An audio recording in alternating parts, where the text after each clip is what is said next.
हम लोग फिनॉल के प्रॉपर्टीज में आगे बढ़ते हैं और कुछ छोटे छोटे रिएक्शंस के बारे में देखते हैं। सुनो, जैसे सबसे पहले हम चर्चा करने जा रहे हैं फिनॉल के रिडक्शन के बारे में। सबसे पहले चर्चा करने जा रहे हैं फिनॉल के रिडक्शन के बारे में। याद रखना, अगर हम लोग फिनॉल को लेकर जिंक डस्ट के द्वारा रिड्यूस कर दें, फिनॉल का रिडक्शन करवा दें, क्या चीज के द्वारा? जिंक डस्ट के द्वारा, तो जिंक इसके साथ रिएक्शन करके खुद को ZnO में बदल लेता है और इसको रिड्यूस कर देता है बेंजीन में। इसको रिड्यूस कर देता है क्या चीज में? बेंजीन में। अरे बेटा, अगर हम लोग फेनॉल को अमोनिया के साथ रिएक्शन करवाएं, अगर हम लोग फेनॉल का रिएक्शन करवा लें क्या चीज के साथ? अमोनिया के साथ, तो नॉर्मल कंडीशन में कोई रिएक्शन नहीं होता है। हाँ, लुईस एसिड अगर ले लें, लुईस एसिड लेने से ये लुईस एसिड आकर यहाँ अटैक करेगा। अटैक करने के कारण ऑक्सीजन पर प्लस, जिसके कारण यहाँ थोड़ा चार्ज डेंसिटी डेवलप होगा और तब जाकर ये रिएक्शन होता है। ये कन्वर्ट हो जाता है क्या चीज में? एनिलीन में कन्वर्ट हो जाता है। यह कन्वर्ट हो जाता है क्या चीज में? एनिलीन में। अगर फेनॉल को हम लोग रिएक्शन करवा दें PCl5 या PCl3 के द्वारा, अगर हम लोग फेनॉल का रिएक्शन करवा दें PCl5 या PCl3 के द्वारा, तो जैसे अल्कोहल में होता था, PCl5 या PCl3 का यही काम है। ये जहां भी करेगा OH हटाएगा, Cl लगाएगा, इसका यही काम है। अल्कोहल में भी यही करता आया है, फेनॉल में भी यही करेगा। उधर का प्रोडक्ट क्या हो जाएगा बोलो तो? उधर का प्रोडक्ट हो जाएगा ये क्लोरीन प्लस ये POCl3 और प्लस ये क्या चीज? ये HCl हो जाएगा। ठीक है। अरे बेटा, हम लोग चर्चा करें एक रिएक्शन के बारे में, और खास है जिसका चर्चा करना ही है, जिसको हम लोग बोलते हैं टेस्ट ऑफ फेनॉल। ठीक है, तो टेस्ट ऑफ फेनॉल में समझिएगा एक खास टेस्ट है। अगर हम लोग फेनॉल या फेनॉल का कोई भी डेरिवेटिव ले लें, खास बात है कि बेंजीन पर कम से कम एक OH होना चाहिए, और इसको अगर हम लोग रिएक्शन करवा लें Fe+3 सॉल्ट के साथ, फेनॉल या फेनॉल के किसी भी डेरिवेटिव को रिएक्शन करवा लें क्या चीज के साथ? Fe+3 सॉल्ट के साथ रिएक्शन करवा लें, तो Fe+3 सॉल्ट के साथ अगर इसका रिएक्शन करवा लें तो यह इधर एक कॉम्प्लेक्स बना लेता है, और ये जो कॉम्प्लेक्स होता है ये ऐसा कॉम्प्लेक्स हो जाता है। ये कॉम्प्लेक्स इस तरह का एक कॉम्प्लेक्स बना लेता है। ठीक है। अरे ये जो कॉम्प्लेक्स बनता है ना, इस कॉम्प्लेक्स का कलर हुआ करता है। इसका कलर फिक्स नहीं है, इसका कलर बदलते रहता है डिपेंडिंग अपॉन यहाँ पर जो ग्रुप, मान लो यहाँ कोई या यहाँ कोई ग्रुप लगा हुआ हो, तो बनने वाले का कॉम्प्लेक्स का कलर बदलते जाता है। लेकिन जनरली इसका कलर जो होता है वो वॉयलेट या रेड कलर हुआ करता है। इसका कलर जो हुआ करता है वो कैसा होता है? वॉयलेट या रेड कलर। तो याद रखना, ऐसा और कहीं नहीं देखने को मिलता है। अगर आपको कहीं पर दिया हुआ रहे कि फेनॉल या फेनॉल का डेरिवेटिव है और Fe+3 सॉल्ट के साथ रिएक्शन करवाने पर कलर्ड कॉम्प्लेक्स बना है, तो वो जो भी ऑर्गेनिक मॉलिक्यूल है उसमें एक बेंजीन रिंग होगा, और बेंजीन रिंग के साथ कम से कम एक OH जरूर है। ये उसी का टेस्ट है। ठीक है, बेंजीन रिंग के साथ एक OH जरूर लगा हुआ है, ऐसा टेस्ट वही दिखाता है। ठीक, हम आगे बढ़ते हैं। जानते हो, अगर हम लोग कहीं पर फेनॉल ले लें और फेनॉल का रिएक्शन करवा दें हम लोग एसिड हैलाइड या एसिड एनहाइड्राइड के साथ, एसिड एनहाइड्राइड के साथ, ठीक है, फेनॉल का रिएक्शन करवा दें क्या चीज के साथ? फेनॉल का रिएक्शन करवा दें एसिड हैलाइड या एसिड के एनहाइड्राइड के साथ, तो दोनों कंडीशन में यहां पर स्टरीफिकेशन हो जाता है। दोनों कंडीशन में यहां पर क्या हो जाता है? स्टरीफिकेशन हो जाता है। यह अपने लोन पेयर के कारण आकर अटैक, ये बॉन्ड नीचे शिफ्ट इसको बाहर कर देगा। अभी थोड़ा देर पहले तो देखे भी थे, यहां अगर स्टरीफिकेशन हो तो ये H और ये Cl दोनों HCl बन के निकल जाएंगे, और ये कन्वर्ट हो जाएगा O, C double bond O CH3, और यहाँ जो रिएक्शन होगा यह H CH3 C double bond O और वो H, ये भाग एसिड बनकर और ये उसके साथ स्टेरिफाई हो जाएगा। तो यहाँ का जो प्रोडक्ट हो जाएगा वो प्रोडक्ट क्या हो जाएगा, O C double bond O CH3 और साथ में इधर क्या चीज बनकर निकलेगा, इधर निकलेगा CH3 C डबल OH बनकर निकलेगा। ठीक है। अरे बेटा हम लोग आगे बढ़े तो फेनॉल के द्वारा दिखाए जाने वाले कुछ इलेक्ट्रोफिलिक सब्स्टिट्यूशन के बारे में चर्चा करने चल रहे हैं, ध्यान दीजिएगा। फेनॉल के द्वारा दिखाए जाने वाले कुछ इलेक्ट्रोफिलिक सब्स्टिट्यूशन का चर्चा कर रहे हैं। तो फेनॉल के द्वारा दिखाए जाने वाले कुछ इलेक्ट्रोफिलिक सब्स्टिट्यूशन का चर्चा करें, उसमें सबसे पहला रिएक्शन जो चर्चा करने चल रहे हैं वो होगा ब्रोमिनेशन। वो होगा क्या चीज, ब्रोमिनेशन। सुनो, फेनॉल को अगर हम लोग ब्रोमीन के साथ रिएक्शन करवाएं, फेनॉल को अगर हम लोग ब्रोमीन के साथ रिएक्शन करवाएं और नॉन पोलर सॉल्वेंट लेकर, कैसा सॉल्वेंट लेकर, नॉन पोलर सॉल्वेंट लेकर, यहां पर नॉन पोलर सॉल्वेंट ले लें। अरे बेटा नॉन पोलर सॉल्वेंट लेकर करवाओगे ना तो मोनो हैलोजिनेशन होगा। पूरे मॉलिक्यूल में ऑर्थो या पारा पर एक हैलोजन लगकर रिएक्शन रुक जाएगा। माने यहाँ पर क्या हो जाता है, यहाँ हो जाता है ये OH और या तो यहाँ दोनों में से कोई एक जगह ये ब्रोमीन आकर लग जाएगा। नॉन पोलर सॉल्वेंट में मोनो हैलोजिनेशन होता है। लेकिन अगर यहीं पर हम लोग क्या करें कि पोलर सॉल्वेंट में लेकर ये रिएक्शन करवाएं, ये फेनॉल ले लें और फेनॉल को हम लोग ब्रोमीन से रिएक्शन करवाएं, कैसा सॉल्वेंट लेकर, तो पोलर सॉल्वेंट लेकर, तो इसका पॉली हैलोजिनेशन हो जाएगा। जहां जहां ऑक्सीजन के लोन पेयर ने स्पॉट को एक्टिवेट किया हुआ होगा वहां वहां रिएक्शन हो जाएगा। तो इसके केस में होने वाले रिएक्शन का प्रोडक्ट क्या हो जाएगा, यह OH यहाँ सभी जगह कौन आ जाएगा, ये Br आ जाएगा। ये बात भी समझ में आ गया। ब्रोमिनेशन अगर हम लोग करते हैं फेनॉल का नॉन पोलर सॉल्वेंट लेकर तो मोनो हैलोजिनेशन, अब पोलर सॉल्वेंट लेकर करते हैं तो पॉली हैलोजिनेशन हो जाता है। ठीक है। अच्छा, आपको एक चीज बताए थे कि सल्फोनेशन जो होता है रिवर्सिबल होता है, आयोडीनेशन और सल्फोनेशन जो होता है EAS में बताए थे। आयोडीनेशन और सल्फोनेशन जो होता है वो कैसा रिएक्शन होता है, रिवर्सिबल होता है। अच्छा देखना, यहाँ पर उसी का यूज करने चल रहे हैं, ध्यान से देखना।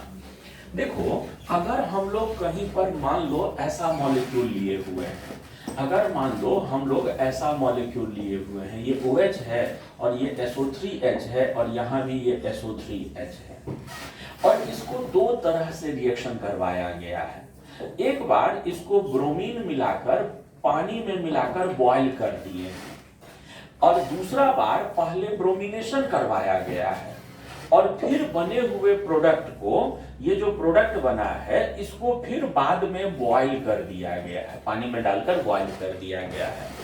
अरे बेटा सुन ध्यान से,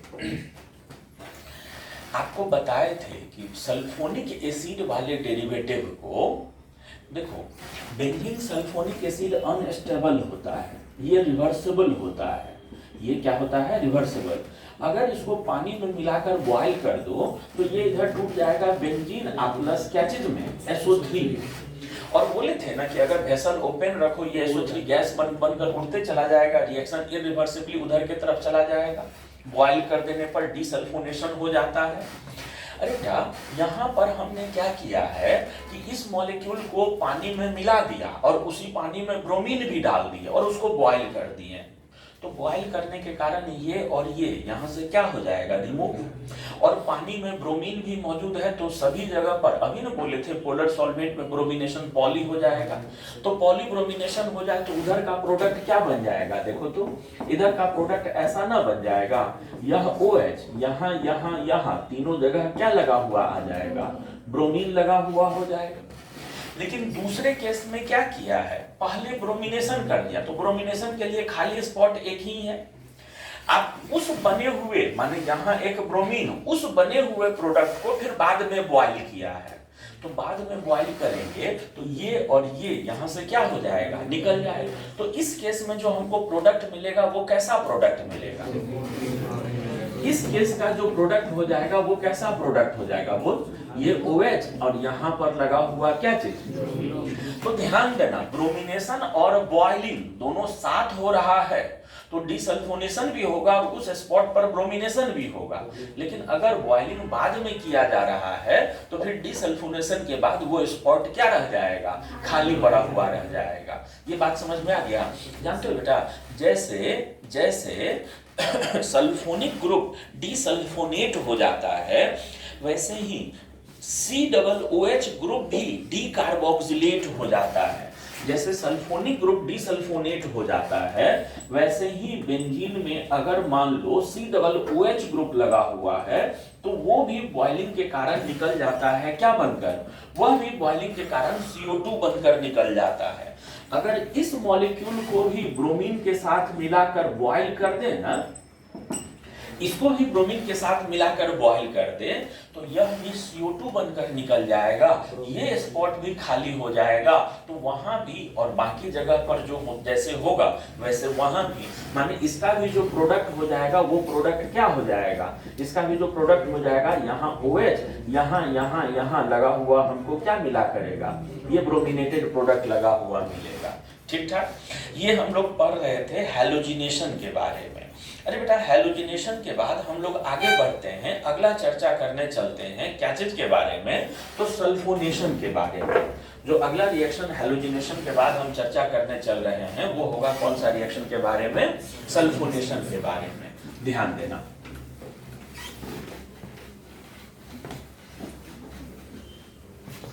जानते हो फेनॉल का सल्फोनेशन भी जो होता है वह टेम्परेचर स्पेसिफिक रिएक्शन होता है। अगर हम लोग फेनॉल को H2SO4 के साथ रिएक्शन करवाएं, इसका सल्फोनेशन करवाएं, तो सल्फोनेशन जो होता है वह भी टेम्परेचर स्पेसिफिक रिएक्शन होता है।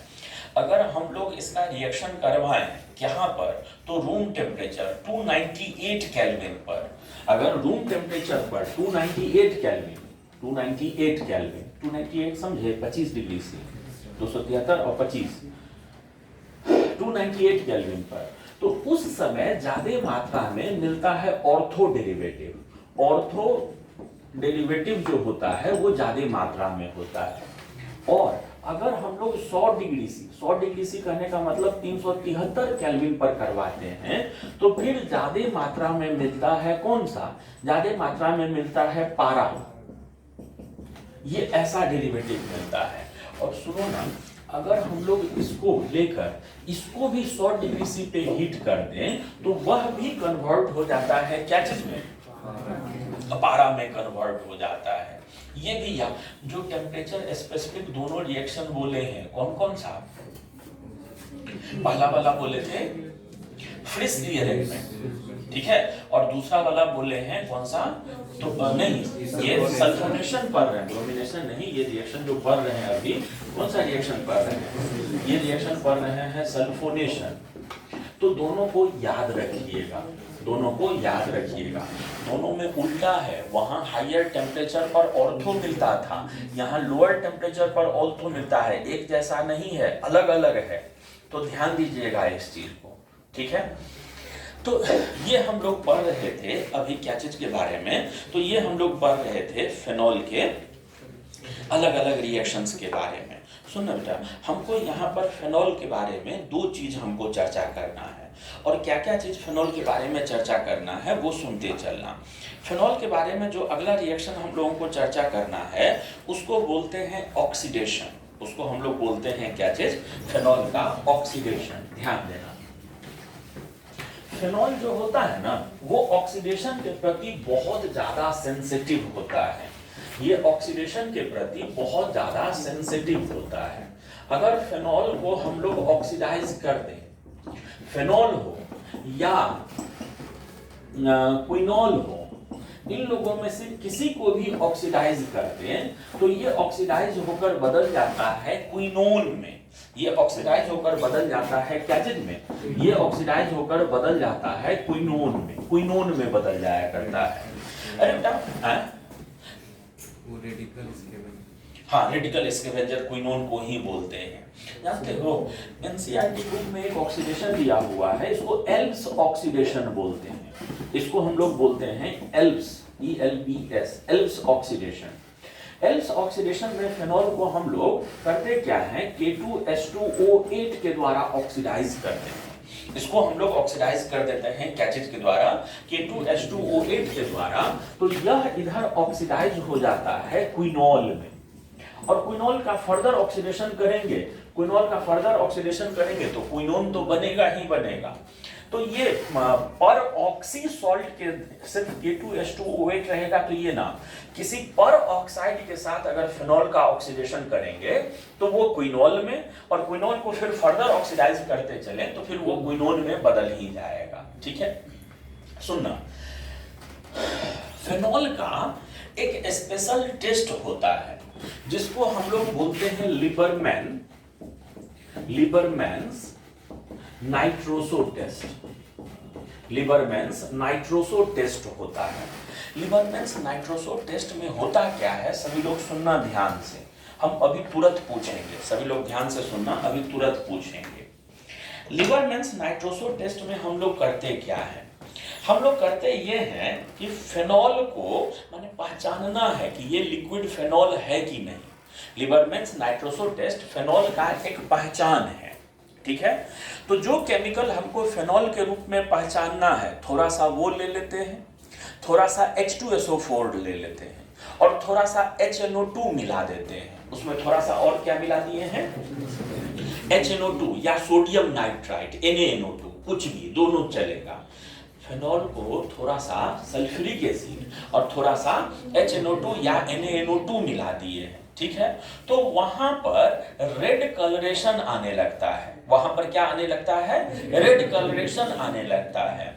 और उस रेड कलर वाले लिक्विड में अगर थोड़ा सा NaOH मिला देते हैं, रेड कलर वाले लिक्विड में थोड़ा सा NaOH मिला देते हैं, तो फिर वो ब्लू कलर का होने लगता है। फिर वो कैसा कलर हो जाता है, ब्लू कलर का हो जाता है। अरे बेटा, इसी को हम लोग बोलते हैं लिबरमैन्स नाइट्रोसो टेस्ट। लिबरमैन्स नाइट्रोसो टेस्ट में हुआ क्या, ये याद रहा आप लोगों को, क्या किए थे, फेनॉल में पहले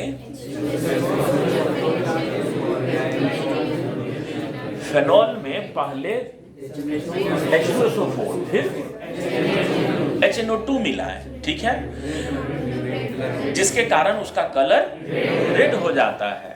अल्कली ऐड करने पर, NaOH ऐड करने पर उसका रेड कलर ब्लू होने लगता है। यह कंफर्म कर देता है कि वो लिक्विड जो है वो फेनॉल ही है। इसको हम लोग बोलते हैं लिबरमैन्स नाइट्रोसो टेस्ट बोलते हैं। इसको हम लोग लिबरमैन्स नाइट्रोसो टेस्ट के नाम से पुकारते हैं। ठीक है, चलिए हम चलते हैं फेनॉल में एक आध कुछ जो और बचा हुआ है वो समझाकर ये रिएक्शन को खत्म ही करने के लिए, एक दो जो और बचा हुआ है वो समझाकर इस चीज को हम, टॉपिक को हम खत्म ही करने के लिए चलते हैं। सुनो, फेनोप्थैलीन नाम सुने हो, फेनोप्थैलीन? अरे बेटा, फेनोप्थैलीन फेनॉल से ही बनता है। एक मॉलिक्यूल थैलिक एसिड याद है, थैलिक एसिड, बेंजीन रिंग में लगातार 2 COOH हो तो इसी को हम लोग बोलते हैं क्या चीज, थैलिक एसिड। थैलिक एसिड किस दिन पढ़ाए थे, जिस दिन हम लोग some other reactions of benzene ring, कहाँ, EAS के सबसे अंत में, याद है, करो ना, बताए थे कि बेंजीन रिंग में अगर कोई भी अल्काइल ग्रुप लगा हुआ हो और लगे हुए अल्काइल के कार्बन के पास अगर एक भी हाइड्रोजन हो तो इसका ऑक्सीडेशन कर देते हैं तो हर बार ये बदल जाता है क्या चीज में, बेंजोइक एसिड में। याद आया? वहीं पर न बताए थे कि टेट्रालीन नाम का एक मॉलिक्यूल होता है, ये ऐसा, ये टेट्रालीन था। इसका ऑक्सीडेशन करते हैं जो बेंजीन रिंग से लगे कार्बन, बेंजीन रिंग से लगे कार्बन, ऑक्सीडेशन होने पर ये क्या चीज में बदल जाता था, थैलिक एसिड में बदल जाता था। याद आया? तो ये जो सामने मॉलिक्यूल लिखे हैं ये मॉलिक्यूल है थैलिक एसिड। बेटा, थैलिक एसिड को अगर थोड़ा सा हीट कर दें तो ये बदल जाता है थैलिक एनहाइड्राइड में। ये बदल जाता है क्या चीज में, थैलिक एनहाइड्राइड में बदल जाता है। ये थैलिक एनहाइड्राइड है।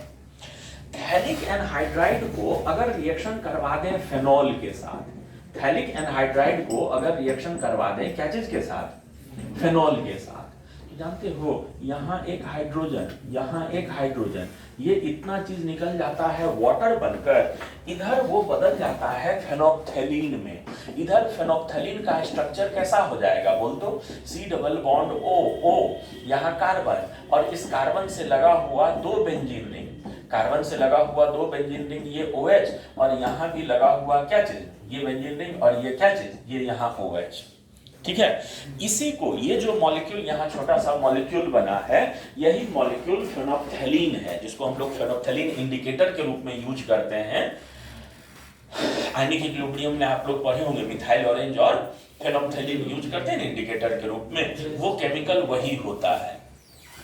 तो फेनॉल को अगर हम लोग थैलिक एनहाइड्राइड के साथ रिएक्शन करवा दें तो वो उधर देता है क्या चीज, वो उधर फेनॉल बना दिया करता है। ठीक है, जानते हो बेटा जो बेकेलाइट होता है, बेकेलाइट नाम सुने हो, हार्ड प्लास्टिक, बहुत सा चीज कवर, टीवी कवर या बहुत सा चीज प्लास्टिक का जो केस बना हुआ होता है उसके लिए उसका यूज होता है।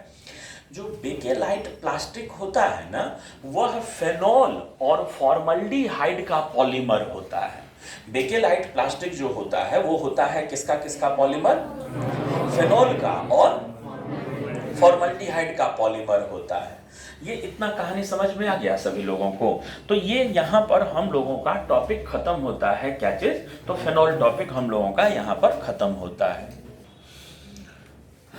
तो हम लोग फेनॉल के एक रिएक्शन के बारे में चर्चा करने चल रहे हैं, इसको हम लोग बोलते हैं गेटरमैन फॉर्माइलेशन रिएक्शन।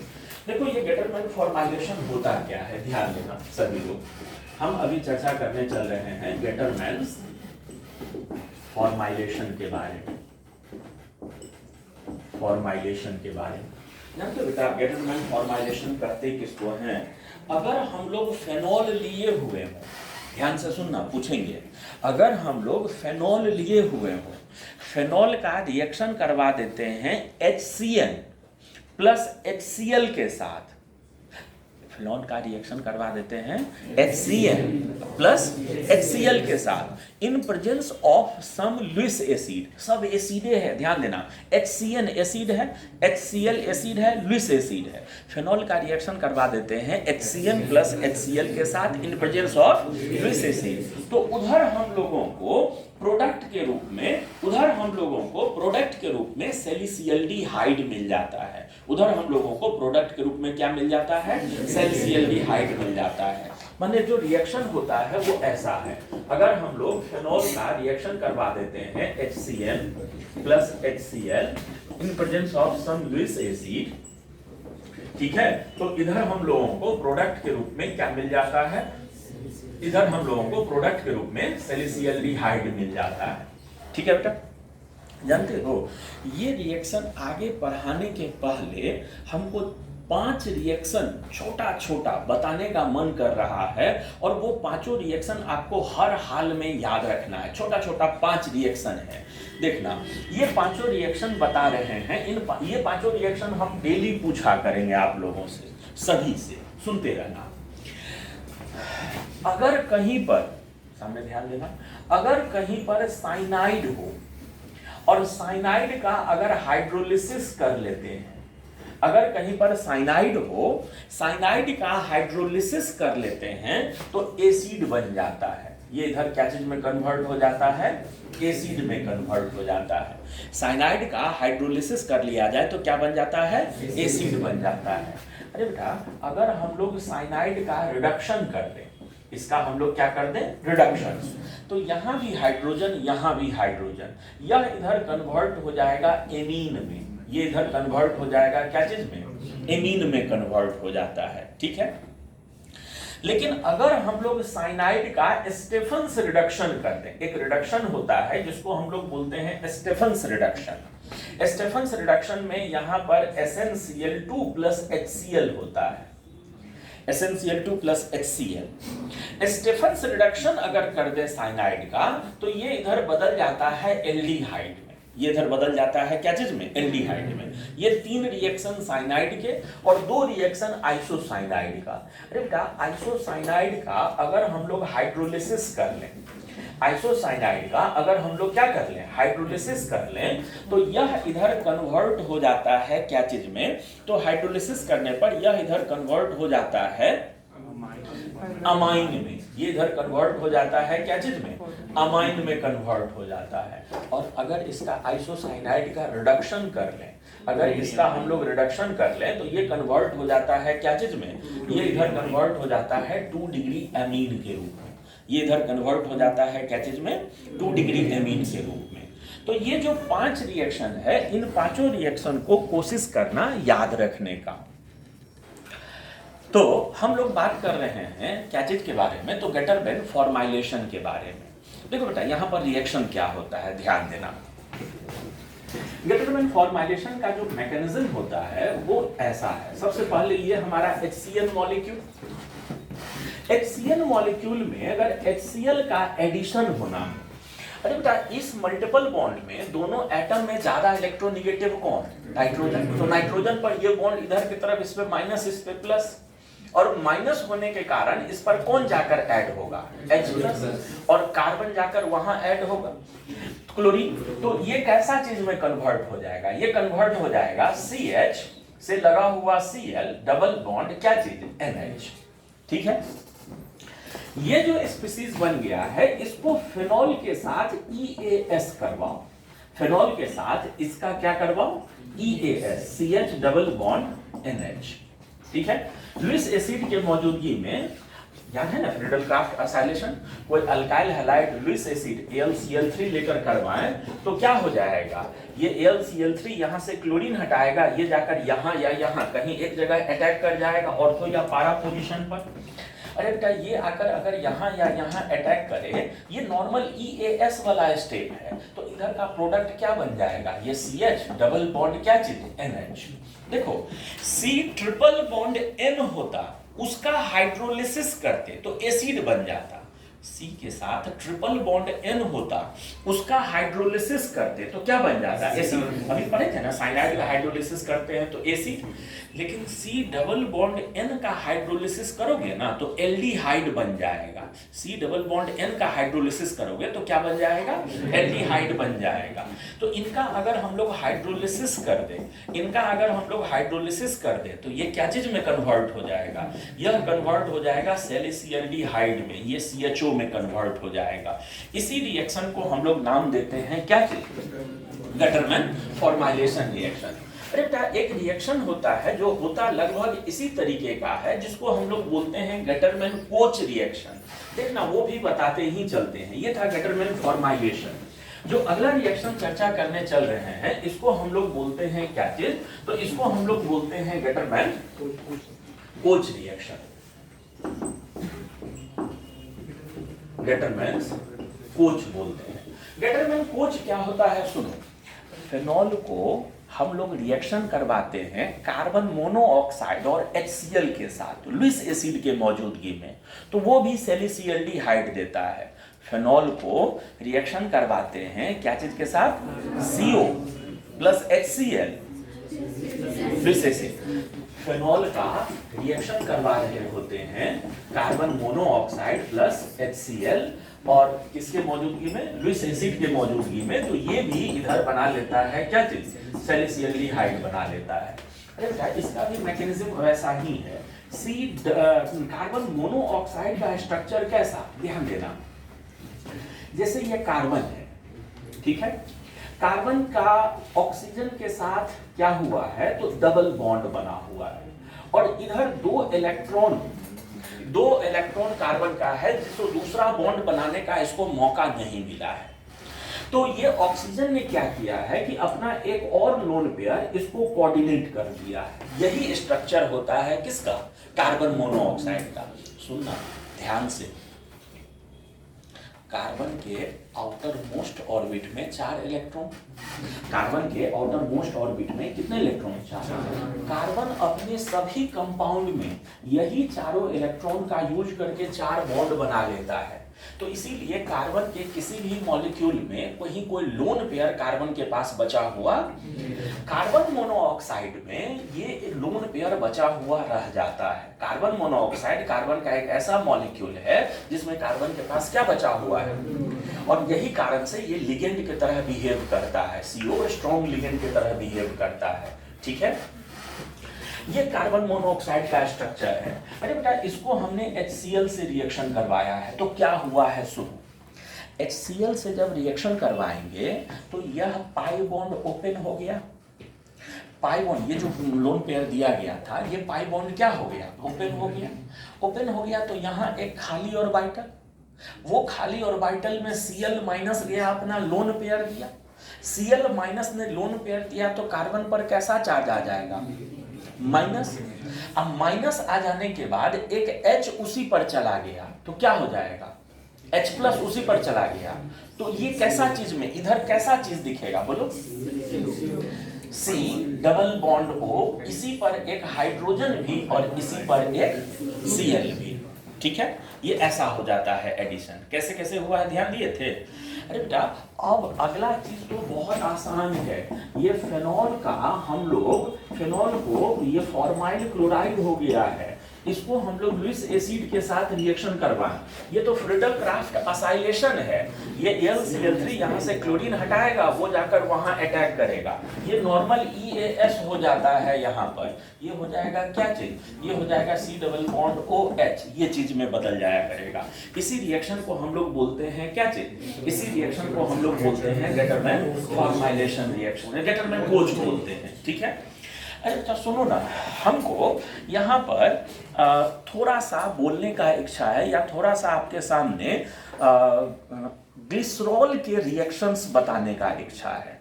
हम 2-3 रिएक्शन बताने चल रहे हैं, क्या चीज का, ग्लिसरॉल का।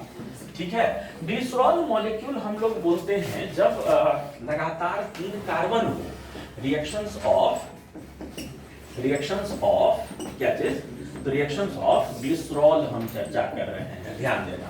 बेटा, ग्लिसरॉल मॉलिक्यूल जो होता है वो ये मॉलिक्यूल है। ग्लिसरॉल मॉलिक्यूल जो है वो ऐसा है, ये मॉलिक्यूल है ग्लिसरॉल। ठीक है, ग्लिसरॉल का सबसे पहला रिएक्शन जो हम चर्चा करने चल रहे हैं वो होगा HI के साथ। इसका पहला रिएक्शन जो हम चर्चा करने जा रहे हैं वो क्या चीज के साथ, HI के साथ। HI के साथ इसका रिएक्शन थोड़ा अजीब होता है, ध्यान देना। जानते बेटा, ग्लिसरॉल को हम लोग HI के साथ रिएक्शन करवाते हैं ना, तो सबसे पहला काम होता है क्या कि ये H प्लस आकर अटैक, यहाँ ये वाटर के रूप में बाहर, आयोडीन, यहाँ भी वाटर के रूप में आयोडीन, 3 मोल HI अगर ले ले तो ये चीज कन्वर्ट हो जाता है क्या चीज में, तो ये चीज कन्वर्ट हो जाता है, ये I, ये I, ये I, इस तरह के चीज में कन्वर्ट हो जाता है। ठीक, अब सुनो, हम लोग जानते हैं कि लगातार कार्बनों पर आयोडीन स्टेबल चीज नहीं है। ये दोनों या ये दोनों I2 बनकर निकल जाएगा और यहाँ वापस क्या आ जाएगा, या तो नीचे या तो ऊपर। ये with the loss of I2 ये कन्वर्ट हो जाएगा क्या चीज में, CH2 डबल बॉन्ड CH, और नीचे क्या चीज, नीचे CH2I। डबल बॉन्ड आने के बाद फिर से यहाँ HI का एडिशन हो सकता है। डबल बॉन्ड आने के बाद फिर से HI का एडिशन होगा, वो भी मार्कोनिकॉफ तरीके से।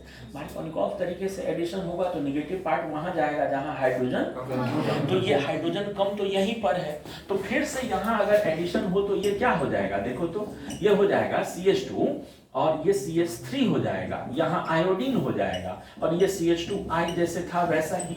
लगातार कार्बनों पर आयोडीन तो फिर से आ गया, फिर से ये I2 बनकर निकल जाएगा, फिर से ये I2 बनकर निकलेगा, तो अब कैसा दिखेगा, अब ऐसा दिखेगा, और फिर से यहाँ HI का एडिशन होगा, फिर से HI का एडिशन होगा, तो क्या हो जाएगा, ये रिएक्शन तब जाकर रुकेगा जब यह चीज कन्वर्ट हो जाएगा क्या चीज में, ये चीज कन्वर्ट हो जाएगा CH, यहाँ लगा हुआ क्या चीज, आयोडीन, और ये CH3। अब तो लगातार कार्बनों पर आयोडीन नहीं है, ये चीज जब जाकर वो बन जाएगा तो ये रिएक्शन क्या हो जाएगा, यहाँ रुक जाएगा। इतना बात समझ गए थे।